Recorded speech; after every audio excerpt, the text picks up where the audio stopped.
ঈদের নামাজ পড়ে নিব, তারপর থেকে শুরু করব, চুরি করব, ব্যভিচার করব, জেনা করব, বেপরদা থাকব, জুয়া খেলবো, সুদ খাবো, মার্ডার করব, খুন খারাপি করব, লুটেরা করব, লুচ্চাগিরি করব, নামাজ পড়ব না, জাকাত দেব না, হজ করব না, কালেমা পড়ব না, যত গুনাহ আছে করব, লুটে পুটে টাকা পয়সা করব।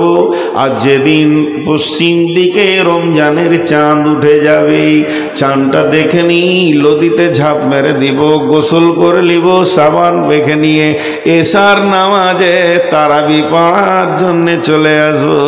মুসল্লির মতো টুপি লাগিয়ে সুন্দর করে 1 মাস রোজা রেখে নিব, সব গুনাহ মাফ হয়ে যাবি।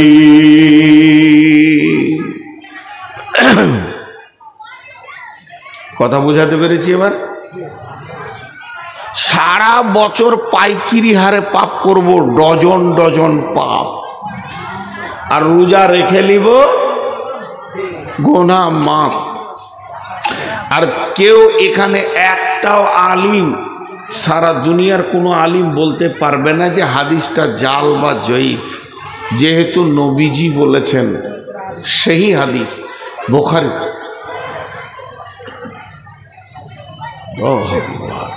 কোথায় জলসা করতে এসছি বাপ জি, সারা এলাকার লোক জি গোনায় আমার জর্জরিত হয়ে গেল। আর রমজানে এত সুন্দর করে রোজা রাখবো, একবারে রসুল যেমন করে রেখেছিল, একটা পাপ করব না।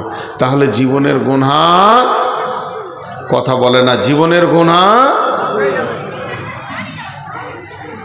তা না, এত নামাজ পড়া কি দরকার আছে? কিন্তু আল্লাহ তাবারাক ওয়া তাআলা রসুল দুটো শর্ত করেছেন। শর্ত দুটো খুব ভালো করে শুনেন। শর্ত শর্ত শর্ত বুঝেন তো? শর্ত বুঝেন কি না? হ্যাঁ, আপনি আমাকে কি শর্ত করলেন? আপনি আমাকে শর্ত করছেন, আগামী পরশু যদি আপনি শোভাপুরে এসে জোহরের নামাজ পড়েন তো আপনার মাদ্রাসাকে 1 লাখ টাকা দিব। এখানে এসে কালকে কালকে জুমার নামাজ পড়াতে হবে আপনাকে, আর জুমা না পড়ালে টাকা পাবেন না। তো আমি চলে এসেছি শনিবার দিন, শুক্রবার বাদ দিয়ে, টাকাটা দেন। তবু তখন বলছি যে আপনার শর্ত ছিল, এখানে লেখা আছে দেখেন, যে আমি জুমার নামাজ শোভাপুর জামে মসজিদে পড়াবো, আর আমার ওয়াদা ছিল টাকা দিব। তখন আমি ওকে হালকা করে বলছি, আমি নাইলে আসিনি, তা আমার ওয়াদা নাইলে ভুল হয়ে গেছে, তো তুমি কেন ভুল করবে? এটা ঠিক হচ্ছে কি? এটার নাম শর্ত লয়। শর্ত হচ্ছে জুমা পড়ানোর সাথে টাকাটা জয়েন্ট হয়ে আছে। আমি যখনই জুমা পড়িনি, অটোমেটিক আপনার ওয়াদাটা বাতিল হয়ে গেছে। আপনি খুশি হয়ে দিলে দিতে পারেন, না দিলে আর আপনার গুনাহ হবে না। এটা বলে শর্ত।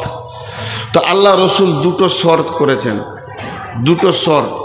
ওই রোজাতে গুনাহ মাপ হবে, তার জন্য দুটো শর্ত করেছেন। দেখেন, আমি শর্তগুলো দুবার করে বলবো। বিসমিল্লাহির রহমানির রহিম। মান সামা রমজানা ঈমানাও ঈমানাও ঈমানাও ওয়া ইহতিসাবা ওয়া ইহতিসাবা ওয়া ইহতিসাবা গুফিরা লাহু মা তাকাদ্দামা মিন জামবি। যে লোকটা রোজা রাখবে ঈমানকে, এহতেসাবকে সঙ্গে নিয়ে, ঈমান আর এহতেসাব এই দুটি জিনিসকে সঙ্গে নিয়ে রোজা রাখবে, আল্লাহর নবী বলছেন, উম্মত তুমি নিশ্চিত হয়ে যাও, তোমার গুনাহ মাফ হয়ে যাবে।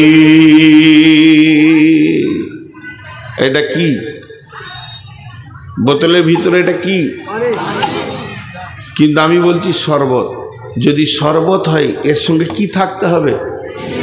চিনি যদি না থাকে, লেবু যদি না থাকে, তো ওটাকে কেউ শরবত বলবে? বলবে না। তো যে রোজাতে ওই দুটি জিনিস নাই, ঈমান আর ইহতিসাব ওটা রোজা লয়, ওটা উপোস। ঈমান আর ইহতিসাব থাকতে হবে। এবার ঈমানটা কেমন? ঈমানটা কেমন? ঈমানটা কেমন? রোজা রাখছি আমার গুনাহ মাফ হবে, আমি রোজা রাখছি আমার গুনাহ মাফ, কথা বলে না? হবে না, হবেই, এর নাম ঈমান। হাদিসের মধ্যে আছে, বান্দা যেমন আল্লাহর প্রতি ধারণা রাখবে, বান্দা যেমন আল্লাহর প্রতি ধারণা রাখবে, আল্লাহ বান্দার সঙ্গে ওই রকম ব্যবহার করবেন। অতএব বন্ধুরে, আপনার আমার ঈমান যদি 100% থাকে, তাহলে আপনার আমার রব আপনার আমার জীবনের গুনাহকে মাফ করবেনই করবে।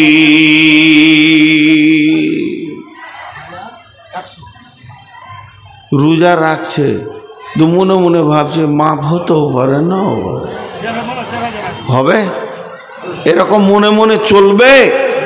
আপনারা ধ্যান দেন আমার কথাগুলোতে, চলবে না। একটা উদাহরণ দিই, হাত তুলে দোয়া বিদআত। বড় বড় আলেমরা বলছে, ভাই আমি ফতোয়া দিচ্ছি না, ফতোয়া দেওয়ার মতো আমার ইলম নাই, উদাহরণ দিচ্ছি।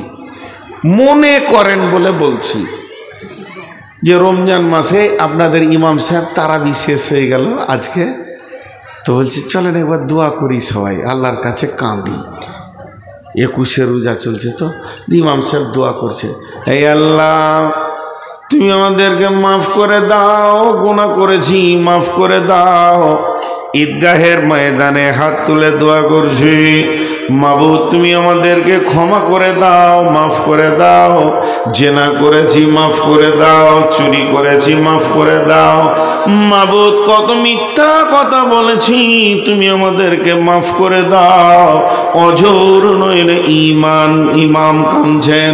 মুক্তাদিদের ভিতরে মুয়াজ্জিন টুকরে টুকরে কাঁদছেন, বলছে আল্লাহ বেশক পাপগুলো করেছি মাফ করে দাও। এরই ভিতরে হাজি সাহেব কাঁদছেন, গাজী সাহেব কাঁদছেন, গায়ের মাস্টার সেও বলছে মাবুদ বেশক অনেক গুনাহ করেছি, তোমার নবী বলেছেন রোজাতে গুনাহ মাফ হবে। এই আল্লাহ তুমি মাফ করে দাও, এই মাফ করে দাও। অঝোর নয়নে সবাই কাঁদছে। এরই ভিতরে আমার মতো এক বেঈমান বসে আছে, খালি অলসতার সঙ্গে বলছে আমিন আমিন আমিন, অলসতার সঙ্গে বলছে, আর মনের ভিতরে বলছে মাফ হতেও পারে না পারে। আল্লাহ বলছে এটা চলবে না, বিশ্ব নবী বলছে চলবে না। তুমি যেদিন রোজা রাখতে শুরু করবে, তুমি নিয়ত করে নাও আমার রব আমাকে মাফ করবেই করবে। হযরত ওমর বলছেন, আসমান থেকে যদি এলান হয় সারা পৃথিবীর মানুষ জান্নাত চলে যাবে, একজন জাহান্নামে যাবে, তাহলে আমি ওমর সেই জাহান্নামীটা। কারণ কোরআন বলছেন ইন্না বাতশা রাব্বিকা লাশাদীদ, আল্লাহর পাকার বড় মজবুত। আবার কোরআন বলছে, হযরত ওমর বলছেন আসমান থেকে যদি এলান হয় সারা বিশ্ব জাহান্নামে চলে যাবে, একজন জান্নাতে যাবে, তাহলে আমিও তখনও বলবো আমি সেই ওমর জান্নাতি। কেন? আমার আল্লাহ বলেছেন লা তাকনাতু মির রাহমাতিল্লাহি, হে ওমর, হে আল্লাহ বলছে হে আমার গোলাম, আমার রহমত থেকে নিজেকে বঞ্চিত করিও না। তার মানে হচ্ছে আমার রব এত বড় মাফ করনে ওয়ালা। একটা লোক পাপ করতে করতে যদি আসমান জমিনকে ভরে দেয়, জায়গা না থাকে, পাহাড় পাহাড় পরিমাণ পাপ করে, তারপরেও যদি চোখের পানিতে রবের কাছে মাফ চায়, তাহলে আল্লাহ তাকে মাফ করে দেবেন। অতএব বন্ধু, এটা একটা খেয়াল করতে হবে যে যেদিন আমি রোজা রাখছি ওই দিনে আমার দিল মন আল্লাহর প্রতি এতটাই বিশ্বাস থাকবে, আমার গুনাহ মাফ হবে। এর নাম হলো ঈমান।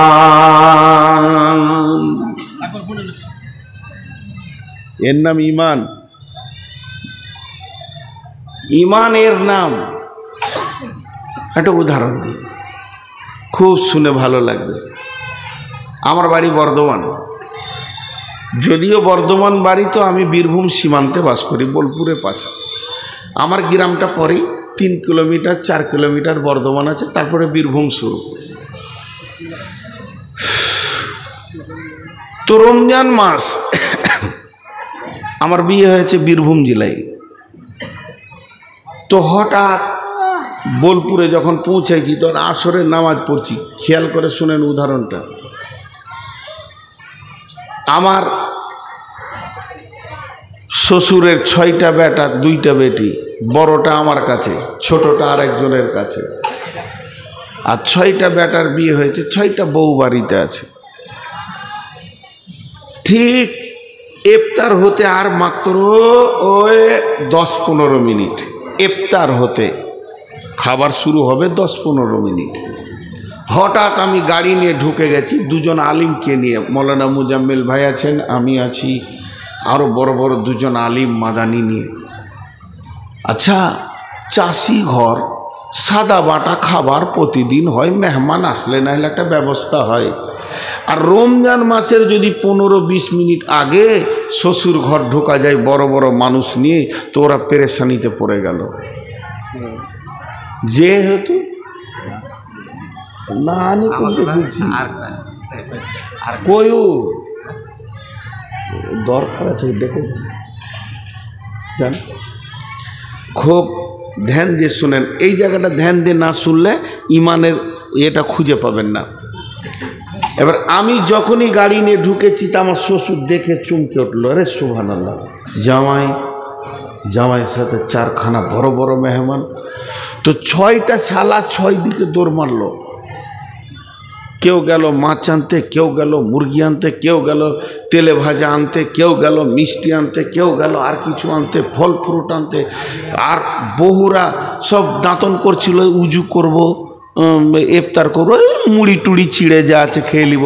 আর তলায় কেউ বটি নিয়ে বসলো, কেউ আলু রেসতে বসলো, কেউ পেঁয়াজ ছিলতে বসলো, কেউ রসুন কুচলাইছে।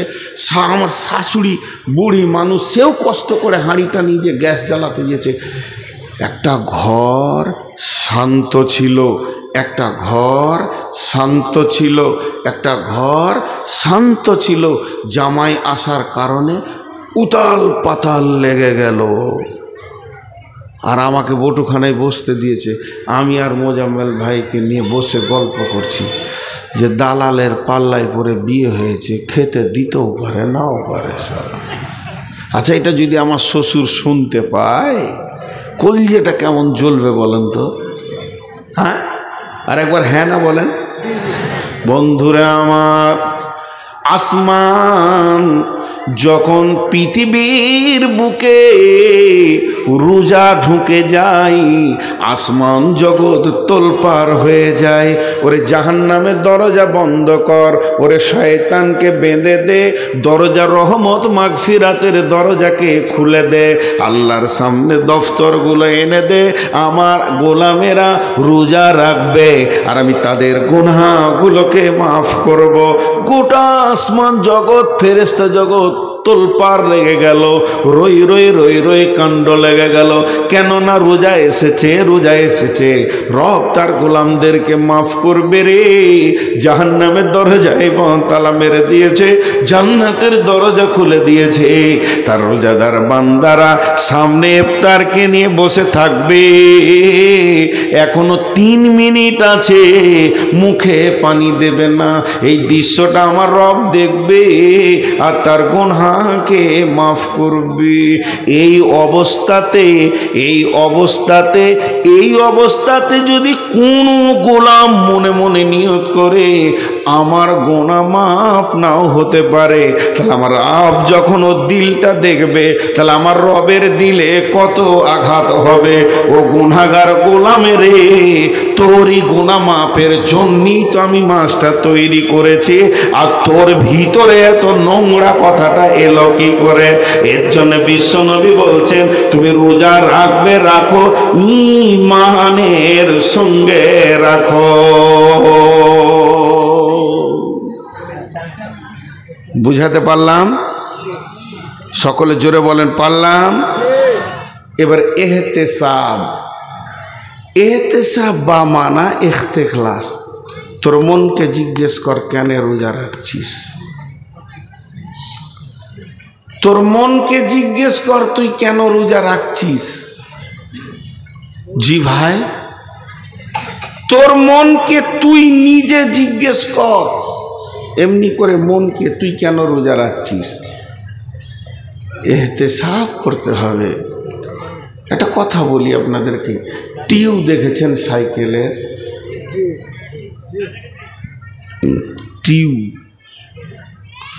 ওই টিউ একটা নজেল আছে, ওইখানে সিরিঞ্চি পাম্পারটা লাগিয়েছে, দিয়ে পাম্প করছে পাম্প করছে পাম্প করছে, ফস ফস ফস ফস, ক্লান্ত হয়ে বসে গেল, ফের উঠে লেগেছে, ফস ফস বসে গেল, ফের উঠে লেগেছে, এইভাবেও চালিয়ে যাচ্ছে। পাম্প পাম্প হয় না, 1.5 ঘন্টা চালিয়েছে, পাম্প হয় না। একটু বন্ধ রাখি নাকি তোমার জন্যে? একটু ফোনে কথা চলছে, আপনারা একটু সবর করে নেন। লাও বলে লাও, কত খেয়াল আমাকে রাখতে হয়। তো আপনারা আমার দিকে ধ্যান দেন, 1.5-2 ঘন্টা একটা টিউব পাম্প হবে না? পাম্প হয় না।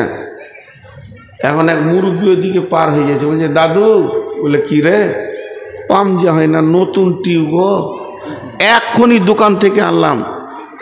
তো তখন ও দাদু লাঠি করে এমনি করে টিউবটা লাড়তে লাড়তে বলছে, তোর টিউব যে কাটা রে, 1 ইঞ্চি কাটা, নতুন টিউব, এদিকে তাকান, 1 ইঞ্চি কাটা, বেশি নয়। তোকে বলছে তোর টিউব যে কাটা।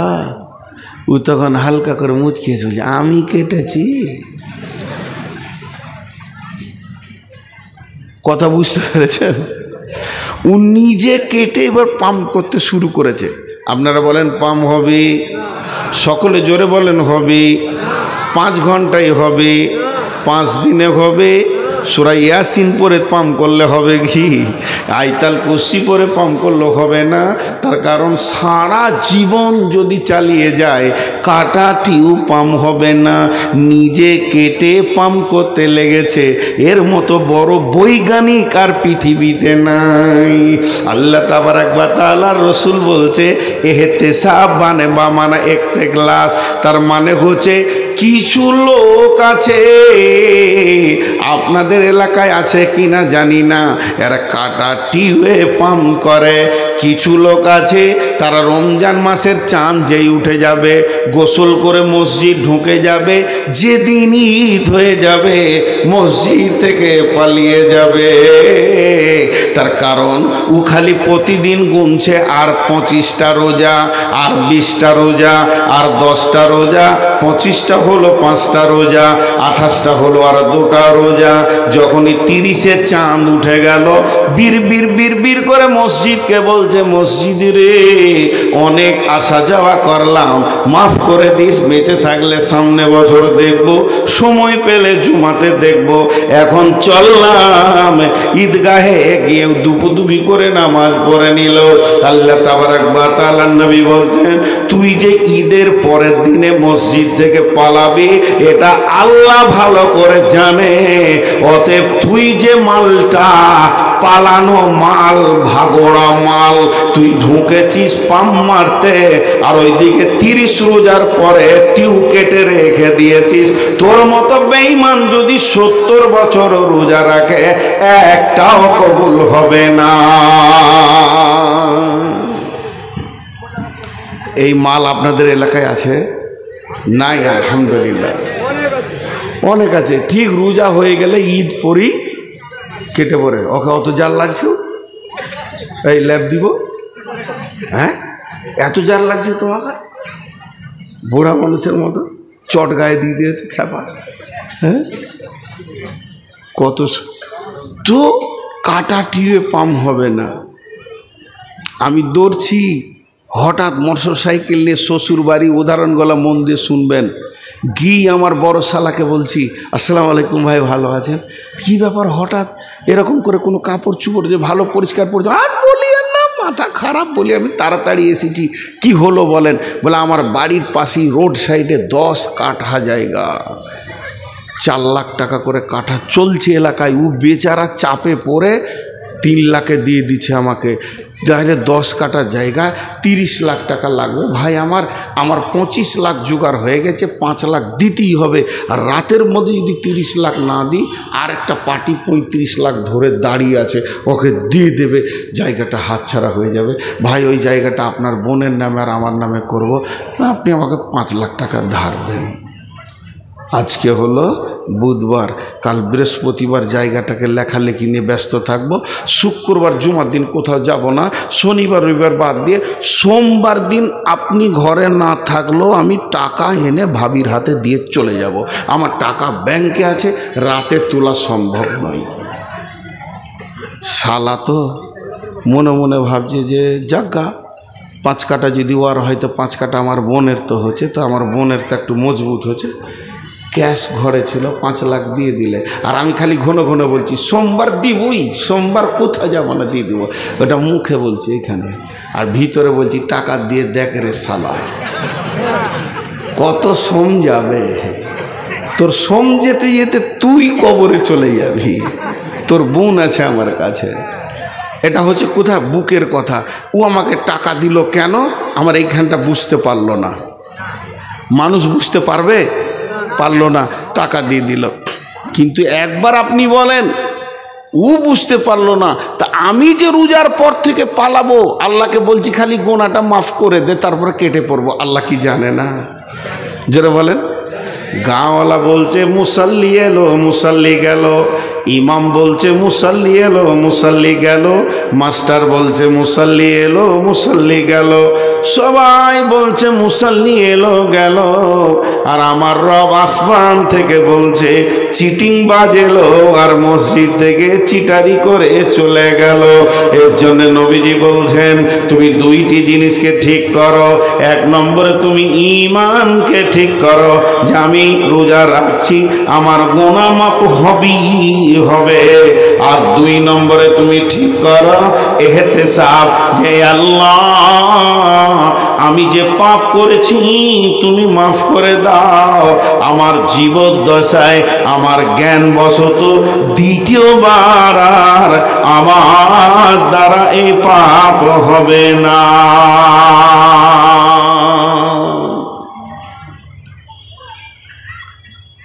গোটাটাই রমজানের বায়ান করলাম, আমার দ্বারা দ্বিতীয়বার এ পাপ আর হবে না, তুমি মাফ করে দাও আল্লাহ আমাকে। তো নবীজি বলছে যদি এই 2টি তোমার ঠিক থাকে, এই সামনে যে রোজা আসছে, আমি 70 বছরের পাপী, আর একজন 90 বছরের পাপী, আর একজন 20 বছরের পাপী, এমন হনে পাপ নাই যেটা করিনি, চোখের পানিতে কাঁদি আর নিয়ত করি জ্ঞানবশত 2 বার আর পাপের জায়গায় পা দিব না, আল্লাহ তুমি আমার গুনাহ মাফ করো, তুমি করবি তো ওর মাফ হয়ে যাবে। কিন্তু মাপ চাইতে গেলে কিছু জিনিস মাপ হবে না, 1000 মাথা ঠুকলো। 1 নম্বর হলো যদি কারো জমিকে দাবিয়ে রেখেছেন, কেউ আপনার টাকা পাবে পরিশোধ করেননি, শক্তির বলে যদি কাউকে মেরে রেখেছেন থাপ্পড় গালে, যেগুলো আপনি অন্যায় করেছেন এগুলো মানুষের কাছ থেকে মাপ চাইতে হবে, যাকে আপনি টাকা দেননি টাকাটা ফেরত দিতে হবে, যার জমিটা জবরদখল করে নিয়েছেন ওটাকে তার কাছে রিটার্ন করতে হবে। এতগুলো না করা পর্যন্ত গুনাহ মাফ হবে না। আল্লাহ সব মাফ করেন কিন্তু ঋণের গুনাহ মাফ করেন না। তারপরে এমন কিছু পিতা আছে বড় ছেলেকে বাদ দিয়ে ছোট ছেলেকে জমি জায়গা লিখে দিয়েছে, কিংবা ছেলেদেরকে লিখে দিয়েছে বেটিদেরকে ফাঁকি মেরে দিয়েছে, এ গুনাহ মাফ হবে না। সারা রমজান কেঁদে মাথা ঠুকে দিলেও হবে না, ওই জমিগুলো ঠিক ঠিক রিটার্ন করে দিতে হবে, তবেই গুনাহ মাফ হবে। অতএব এই মাসটা হলো মাফের মাস, এই মাসটা হলো আপনার আমার জিন্দেগি গুনাহ মাফের মাস। জি